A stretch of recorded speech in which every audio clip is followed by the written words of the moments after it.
Hey everybody. So, you know, I just dropped that video, which was a message. Again, I flipped a lot of times in the Bible. I actually started reading it from the beginning, but when I feel there's a message that I want to share, or if I'm looking to share a message with the world or online, that's how I talk to the world. That's what I do. I flip to the Bible, and whatever I come upon, I share. That particular message, is all about death and destruction coming to cities. So I don't want to see that happen. I really don't. I really, really, really don't. It's going to be horrible. It's going to be hell. It's. I don't want to see it happen, man. So this is why I'm working to try to avert these type of disasters by listening to the word and actually applying the word in an actual literal and physical way to this reality.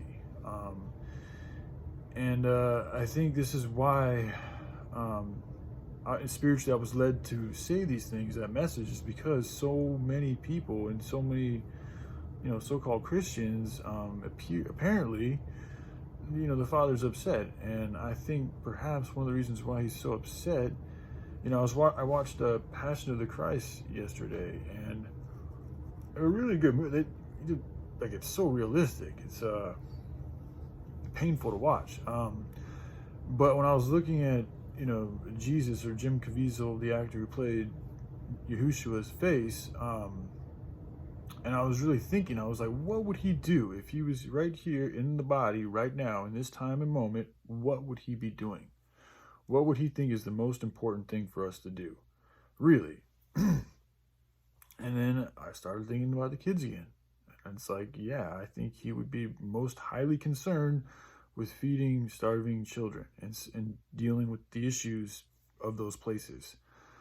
To me, that just seems just kind of like a common sense, obvious thing that we should all, if you're a follower of that word, we should all be working on. That's why it's hard for me. Like when I read the Bible and I, resonate when I with what resonates with me, and I resonate with the word of Yahushua. It's all about helping. It's all about charity. It's all about helping those who can't help themselves. And there's nowhere worse off that needs more help than the situation in Africa. So this is also why it's hard for me to go to churches and even interact with other, traditional Christians, or whatever you want to call it, or other denominations, because they don't seem to have that a similar type of desire. A lot of them seem content on waiting for Yahushua to save them, and to me that's never felt right. It's never felt right. And I've already looked into some of what other people have talked about with the rapture, and how there's some things that just don't quite add up. But for me, I like to listen to my heart and my intuition, and just kind of what my senses tell me. And there's just something that doesn't seem right about sitting and waiting for somebody to come and save you, when you're not really doing anything to save anybody else. It'd be one thing if, like, we were really busting our ass trying to help feed these children and doing everything we could to deal with all the problems of the world, and like really putting effort towards that. But that's not what I'm seeing happening at all. I'm seeing a lot of people are just sitting and wanting to wait for some type of a miracle to happen. And that's not what Yahushua was about at all. He was about teaching people how to fish so they could feed themselves. The word, yes, it brings salvation because you apply the word to your life and you do the works. That's where the salvation comes from. It isn't just speaking the word, it's from actually doing the work. So I think that's part of the problem right now, is that we have so many people that speak the word, or they say they follow the word.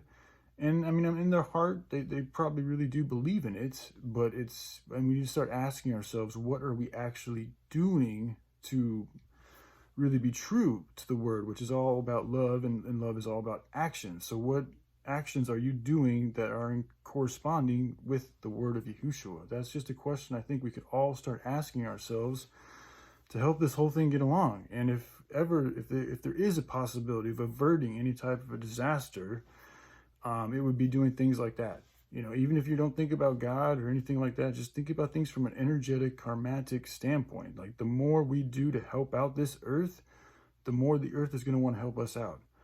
The more we do to pollute this earth, the more the earth is going to want to get rid of us and teach us a lesson. It is what it is. So either way you break it down, I think it's good for us to do more good. You know, and that's saying it lightly. I mean, it's also about averting a very terrible disaster and learning a very powerful lesson, which is, again, it goes back to capitalism. And we unfortunately live in a society that's continuing to perpetuate destruction. And I'll say this too, you know, the generations before mine, y'all allowed this capitalistic empire to flourish. Okay, y'all seeing what's happening. You've seen the corporations come in and do what they do and do what they do and do what you do. And I have a feeling y'all knew it wasn't good. But, you know, here we are, and now they have so much power. It's like, what did you guys do to stop these things? Did you guys stand up? Did you do anything? Or did you just watch these things just come and take over and do nothing? Because that's what I feel like. A lot of people just watch this stuff happen and choose to do nothing about it. And again, it goes back to that quote about that's a lot of times how evil win is the good people just don't stand up and do anything about it. We become complacent. We don't want to conflict. We don't want to challenge. We don't want to deal with the headache. Meanwhile, the enemy, the opposition's sitting there just like, okay, well, fuck, dude, we're just going to take this shit over and, you know, put you guys in check because you ain't doing your job. And we deserve it because we ain't representing. We ain't fucking doing what we're supposed to be doing.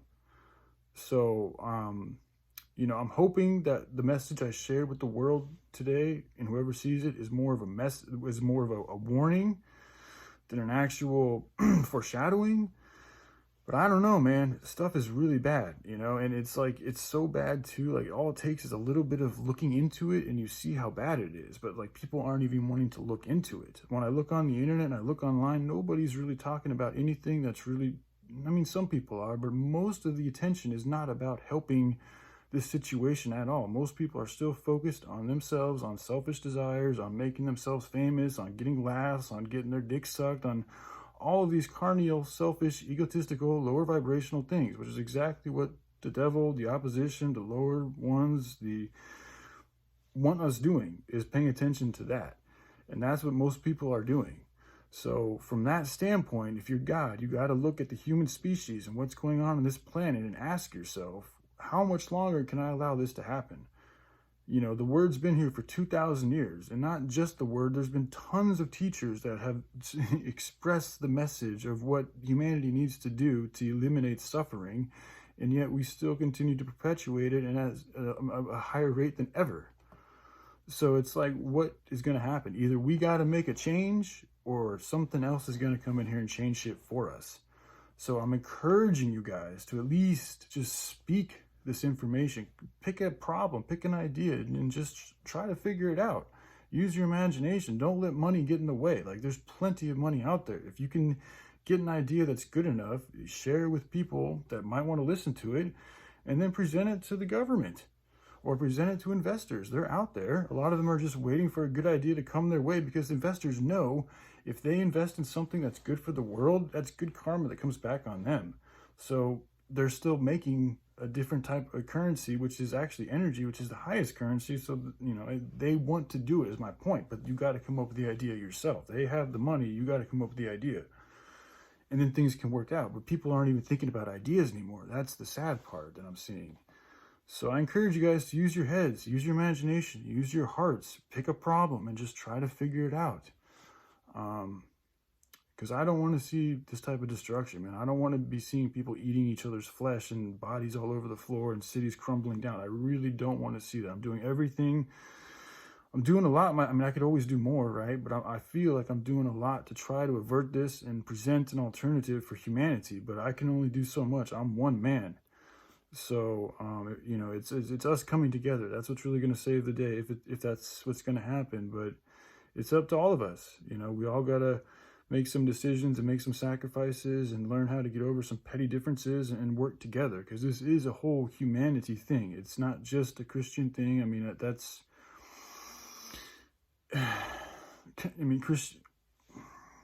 humanity's being attacked, you know, and God is here for all of humanity, whether they know it or not. He created it all. So even if you don't believe in God, he still believes in you.